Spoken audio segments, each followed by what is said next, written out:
رکھنی چاہیے۔ ایک خاتون نے سوال کیا کہ میرے والد صاحب کا انتقال ہوا تو میرے بھائی نے والدہ کو ڈرا دھمکا کر کسی طریقے سے تمام پراپرٹی اپنے نام کر لی اور بہنوں کو حصہ بالکل بھی نہیں دیا۔ پھر کچھ عرصے بعد والدہ کا بھی انتقال ہو گیا تو ہمیں پتہ چلا کہ ان کا کچھ زیور تھا اور رقم جو گھر میں رکھی تھی، بھائی اس پر مطلع نہیں تھا۔ اب یہ بہن کہتی ہیں، دو کویسچن کرتی ہیں، اس پر وہ میں بتاتا ہوں اور دونوں کے جواب دیتا ہوں۔ ایک کالر ہمارے ساتھ ہیں۔ السلام علیکم۔ یہ بہن نے جو کویسچن کیا، دیکھیں پہلی بات تو یہ کہ بھائیوں کا اس طرح اپنی کمزور بہنوں کو بیار و مددگار چھوڑ کر ان کی پراپرٹیوں پہ قبضہ کر لینا یہ شدید حرام اور گناہ کبیرہ ہے، اور نبی کریم صلی اللہ علیہ وسلم کے فرمان ذیشان کے مطابق جو کسی وارث کو اس کی وراثت سے محروم کرے تو اللہ تبارک و تعالیٰ اس کو جنت کی میراث سے محروم کر دے گا۔ تو اس لیے جتنے ایسے میرے بہن بھائی سن رہے ہوں، کیونکہ یہ باتیں جب اس قسم کے مسائل سننے کو آتے ہیں نا جس میں ہماری کرپشن پکڑی جائے یا ہماری جیب سے مال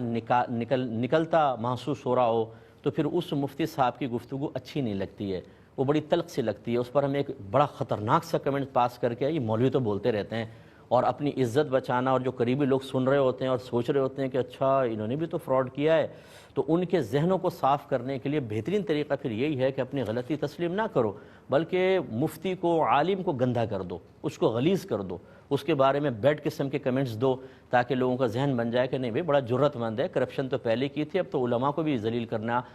ہے، اس کا مطلب ہے کچھ نہ حق پر تو ہوگا۔ تو خلاصہ کلام یہ ہے کہ بہرحال ایسے جو بھی سن رہے ہیں، خدا را اس کو واپس کریں، حقدار کو اس کو حق دیں، اس پہ کسی مستند ادارے سے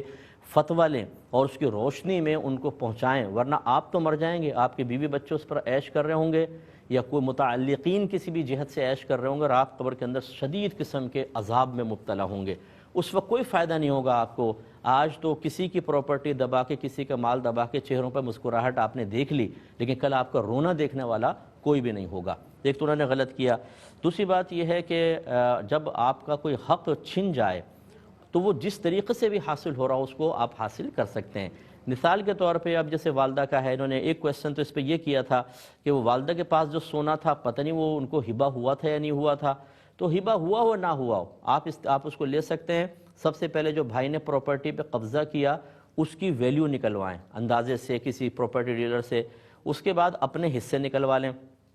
ٹھیک ہے۔ حصے نکلوانے کے بعد دیکھیں، فرض کر لیں آپ کے حصے میں 10 لاکھ آیا، دوسری بہن کے 5 لاکھ، تیسری کے 4 لاکھ، فرض کر لیں، تو اب اس سونے اور چاندی کو آپس میں ڈیوائیڈ کر لیں تو وہ آپ کا ہو جائے گا، کیونکہ بھائی حق سے بہت زیادہ پہلے ہی لے چکا ہے، تو انشاءاللہ کوئی گناہ نہیں ہوگا۔ ایک کالر ہمارے ساتھ ہیں۔ السلام علیکم۔ اور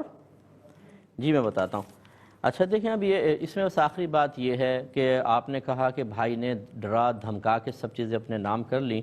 تو اس کا بھی ایک ثبوت آپ کے پاس ہونا چاہیے، آپ کو یقین ہو کہ بھائی نے ایسا کیا ہے، تو بس گویا کہ آپ کا حق لے لیا، جتنا مال اس نے دبایا ہے اتنا آپ اس میں سے لے سکتی ہیں، کیونکہ وہ دوسرا حق آپ کا جو اس پراپرٹی میں حق تھا وہ مار چکا ہے، اتنی مالیت کے کم از کم اپنا حصہ لے سکتی ہیں۔ ہاں اس سے زائد بن رہا ہو تو پھر بھائی کو بھی شامل کرنا پڑے گا۔ ایک مختصر